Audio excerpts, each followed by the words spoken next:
got some scriptures we feel we need to read. We'll try not to worry anybody's patience, but we certainly do desire your prayers that we might get the word out, get this burden off our heart that the Lord's placed it. The Lord never ceases to amaze me how He'll place something on me and then things will sort of happen. It'll line up with what He's in control. Amen. He knows what He's doing and I don't. Our thought today would come from 1 Samuel chapter 1. And I'm going to start reading at verse 9.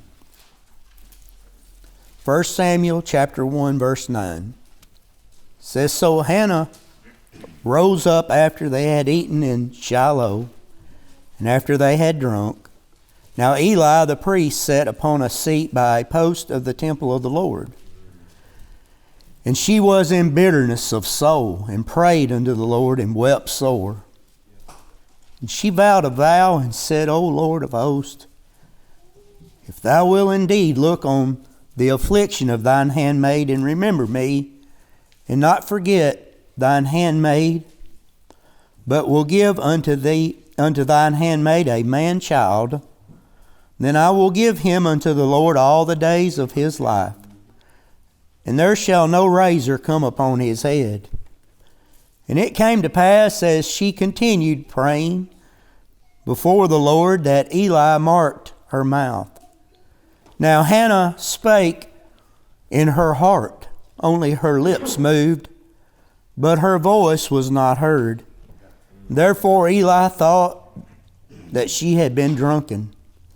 And Eli said unto her, How long wilt thou be drunken? Put away thy wine from thee. And Hannah answered and said, No, my Lord, I am a woman of a sorrowful spirit.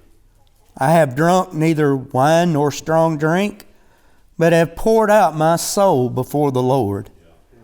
Count not thine handmaid for a daughter of Belial, for out of the abundance of my complaint and grief I have spoken hitherto. Then Eli answered and said, Go in peace, and the God of Israel grant thee thy petition that thou hast asked of him. And she said, Let thine handmaid find grace in thy sight. So the woman went away and did eat, and her countenance was no more sad. And they rose up in the morning early, and worshipped before the Lord, and returned, and came hither to their house to Ramah. And Elkanah knew Hannah his wife, and the Lord remembered her. Wherefore it came to pass, when the time was come that about after Hannah had conceived, that she bare a son, and called his name Samuel, saying, Because I have asked him of the Lord. And the man Elkanah and all his house went up to offer unto the Lord the yearly sacrifice and his vow. But Hannah went not up, for she said unto her husband, I will not go until the child be weaned, and then I will bring him, that he may appear before the Lord, and there abide forever. And Elkanah her husband said unto her, Do what seemeth thee good. Tarry until thou hast weaned him, only the Lord establish his word. So the woman abode and gave her son suck until she weaned him. And when she had weaned him, she took him up with her with 3 bullocks and 1 ephah of flour and a bottle of wine, and brought him into the house of the Lord in Shiloh, and the child was young. And they slew a bullock and brought the child to Eli. And she said, O my Lord, as thy soul liveth, my Lord, I am the woman that stood by thee here praying unto the Lord. For this child I prayed, and the Lord hath given me my petition which I asked of him. Therefore also I have lent him unto the Lord. As long as he liveth, he shall be lent to the Lord. And he worshipped the Lord there. That's reading out of 1 Samuel chapter 1 and verses 9 through the remainder of the chapter. And here we see that this woman, Hannah, her husband was Elkanah, and they lived away from Shiloh where that the Ark of the Covenant was, but they would journey there yearly to offer up sacrifice and to worship the Lord. And we see that it says that Elkanah had two wives. One of them was, I would take it, he used her just to have children with. She had many children, but Hannah, his wife, says that he truly loved her, but that she was barren. And I can understand that how that a woman, she desires to have children. I no doubt that there is a part of a woman that if she is probably much any kind of woman at all, she would desire to have children. That's just a natural thing, I would say. That was for me. Me and my wife, we got married. We wanted to have children. And thanks be unto God, He blessed us with two boys. And I'm thankful for that this morning. But here we see that this woman, that she was barren, that she couldn't have children. And it says that she bowed down and she got to praying to the Lord there in the temple. And it says that she was a-crying and that her lips were moving, but you couldn't hear what she was saying. You know what that tells me right there, and I know it anyways, is that your prayer ain't what's a-coming out of your lips. The petition that you offer up to the Lord, now you may say it out loud. You may say it in an audible voice where that everybody could hear. But I want to tell you, the Lord hears what's a-coming from your heart. And listen, as we think about this woman, Hannah, here this morning, and a lot of times, and I can't help it, the direction that I seem sometimes I go is with the young men, that I try to point them in the right direction concerning the church, and how that we need young men to be able to be in a condition and be able to meet the qualifications to be leaders, you might say, in the church, that they are badly needed in this day and time. And it's the Lord that calls men to preach His Word. I believe that with all my heart, and I believe that the church is to ordain men to be deacons of the church. I don't believe in this women deacons and women preaching. I don't find that in the Scriptures, but I will say this morning that I thank God for a praying sister. That they are needed in the church just as much as we are. And listen, I am thankful that we have sisters that will pray for the cause, that will pray for the preacher, that will pray for their family. And I want to tell you, I desire that just as much as I would a prayer from a man. Right. I thank God. Sometimes I mention about the brothers that's had an influence in my life, how that they were pillars to me when I was coming up in the Lord's church. But there has been some good sisters that's made a great influence on me and on my good companion as we have made our journey in the church. I think about Sister Ernestine a lot of times, a praying woman, a shouting woman, made an influence, an impact on me. Listen, Sister Dorothy Wallace, down there at Goodwill, I don't know whether y'all know or not, but I want to tell you something. If there's something really bothering Brother Tony, I'm going to call her up. And I'm going to tell her about it. You know why? Because I know she's a praying woman. I know that she knows how to get in contact with the Lord. I have confidence in that in her. And I tell you what, there's women here that are just the same. Good examples unto the young people that are coming up here in this church. And thinking about Sister Olivia back there, as even as she made her talk, request in prayer. Listen, sister, you look at these other ones that are around you, and you look at them, how they live their life. Look how that they conduct themselves, and you try to mold yourself after them. Now listen, ain't nobody going to be one particular person. I'm not going to be Brother Greg. Brother Peyton ain't going to be Brother David. It ain't never going to work like that. But what I am saying is that you can look at the way that they live their lives and try to model yourself after them.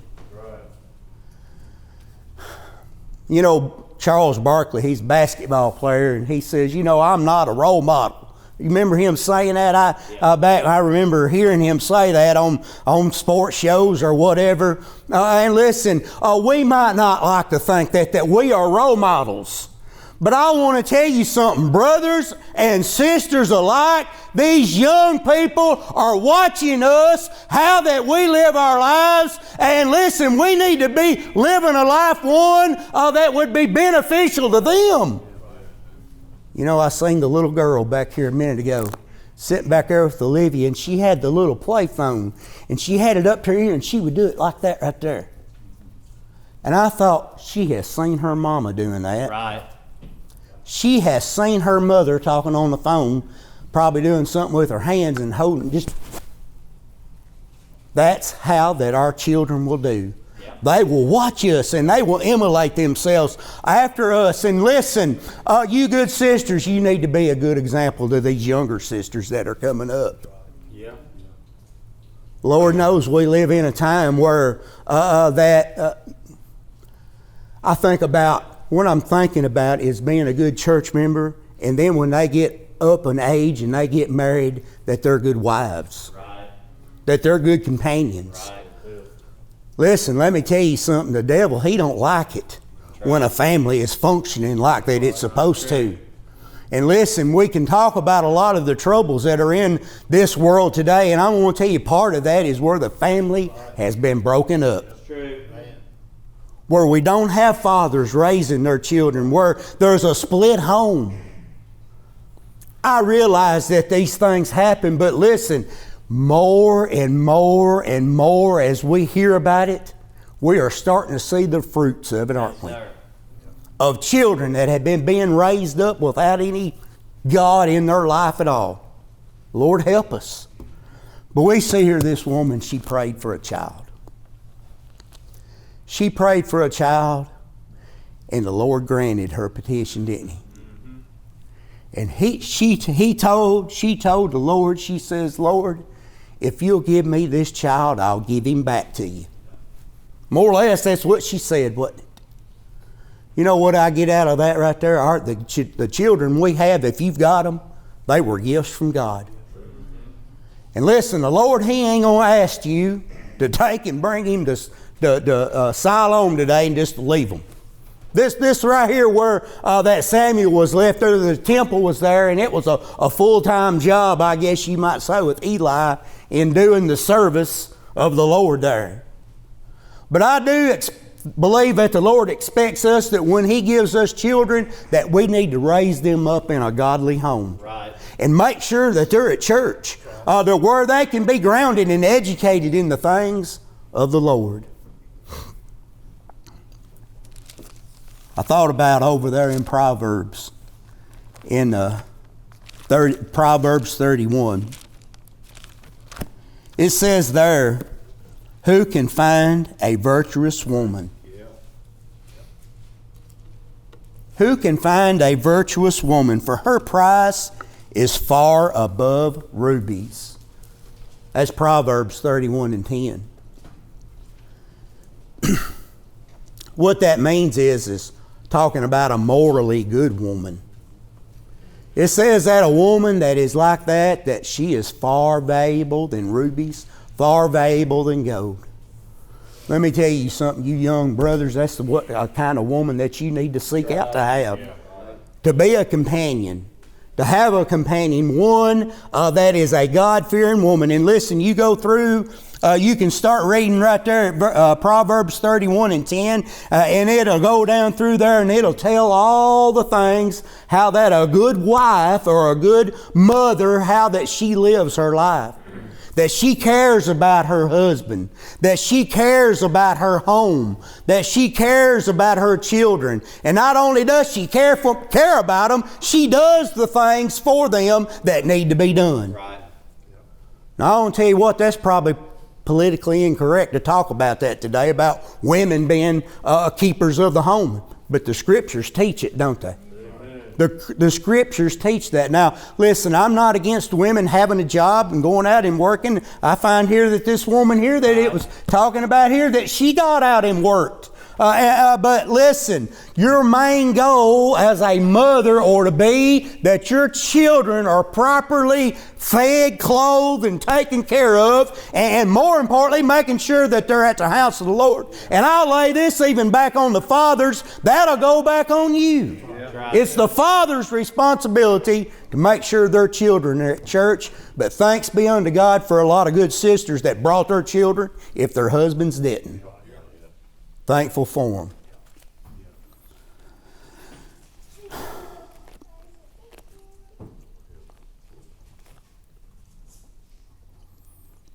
A good mother, a good wife, a keeper of the home. It says, favor is deceitful and beauty is vain, but a woman that feareth the Lord, she shall be praised. I know how boys are. You ain't going to tell me nothing, you young boys. Sitting back here on that back row, y'all sitting around in here. I know exactly how boys are. They look at a girl and that's what they're looking at is what they see with their eyeballs. But I want to tell you something. You need to look for something far deeper than this outside part right here.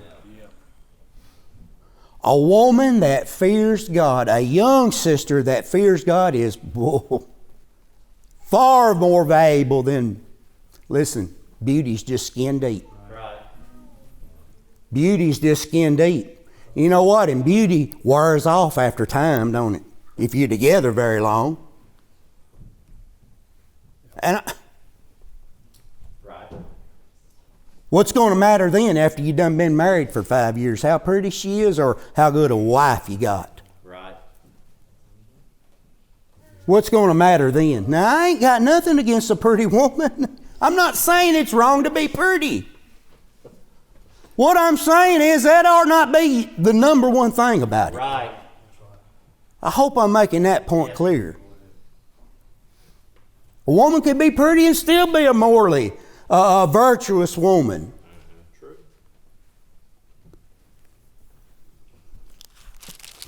Let me tell you something, young boys. It says here, young men, it tells us in the Scriptures about, if I can find it, Proverbs 12 and 4. It says, a virtuous woman is a crown to her husband, but she that maketh a shame is as rottenness to his bones. Yeah. A woman who does her husband well, it's a blessing to him, ain't he? But one that will get out and run around on him or do something like it, just rotting into his bones, ain't it? I'm not trying to talk about anybody or make anybody feel bad. I ain't made no names. I'm just telling what the Scriptures say right here. There's a whole lot more to consider than just what somebody looks like. Right. Amen. Girl or boy. Right. Yep. I tell you what, I'm sure there's a lot of fine, good-looking young men that's pumped a lot of weights and got big muscles, and they just the prettiest thing to look at, but they wouldn't work a day in their life. That's true. True. I tell you what, if he won't work today, he probably won't work when y'all get married. Yeah. It's true. Same way with a woman. If she won't take care of the things that a woman ought to take care of, she probably won't when you get married. Things to consider. It's a whole lot more than just them ooey-gooshy feelings he's got.